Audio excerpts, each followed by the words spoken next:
Second half കാണണ്ടേ? Second half ആണ് നമുക്ക് പടത്തിനെ കുറിച്ച് പറയാം. കോമഡി ഒക്കെ വർക്കൗട്ടാണ്. ഒരു ട്വിസ്റ്റ് പ്രതീക്ഷിക്കുന്നത് ഇവിടെയാണല്ലോ പടം.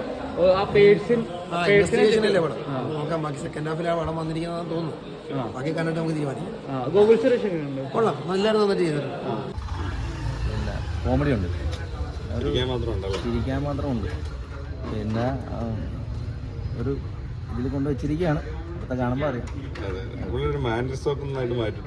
അതെ അതെ അതെ, ഒരു പ്രത്യേക എൻ്റർടൈൻമെൻ്റ് ആണ്.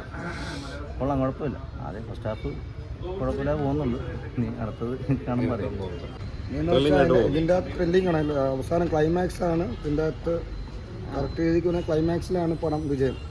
ക്ലൈമാക്സ് അടിച്ചു പൊളിക്കുമെന്ന് തോന്നുന്നു, വിശ്വസിക്കാം. 100% ഗ്യാരണ്ടി. കോമഡിയൊക്കെ കുഴപ്പമില്ല, എന്നാലും പ്രത്യേക രീതിയിലാണ് എടുത്തിരിക്കുന്നത് പടം. ഇതിപ്പോ ക്ലൈമാക്സിൽ നമുക്ക് കണ്ടറിയാം പടം. 100-99% വിജയമാണ്. ക്ലൈമാക്സ് അടിപൊളിയായിരിക്കും എന്നാണ് വിശ്വാസം. കുഴപ്പമില്ല, ത്രില്ലായിട്ട് പോകുന്നുണ്ട്. ചെറിയൊരു ഇതുകൊണ്ട്, എന്നാലും കുഴപ്പമില്ല പടം. അത്യാവശ്യം ഉണ്ട്, എന്നാലും കുഴപ്പമില്ല. മമ്മൂട്ടിയുടെ കൂടെ തന്നെ ഉണ്ട്. മമ്മൂക്ക എല്ലാരും ഉണ്ട് അതിൻ്റെ അകത്ത്. ഇവര് രണ്ടുപേരുമാണ് നിൽക്കുന്നത് പടത്തില്. ഇതിൻ്റെ അകത്ത് സസ്പെൻസ് ആണ് വലുത്, അത് സൂപ്പറായിരിക്കും.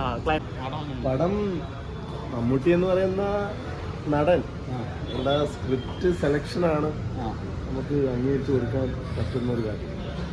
ലാസ്റ്റ് ഇറങ്ങിയ ഒരു 10 സിനിമ എടുത്ത് നോക്കിയാലും നമുക്ക് മനസ്സിലാവും. ഒരു രക്ഷയില്ലാത്ത ഫസ്റ്റ് ഹാർഡ് വർക്കൗട്ട്, കോമഡിയൊക്കെ വർക്കൗട്ട് ചെയ്യുന്നുണ്ട്. പിന്നെ അതിനെയും പിന്നെ പറയണ്ടല്ലോ. എന്തായാലും സെക്കൻഡ് ഹാഫ് ഒന്ന് കണ്ടോട്ടെ.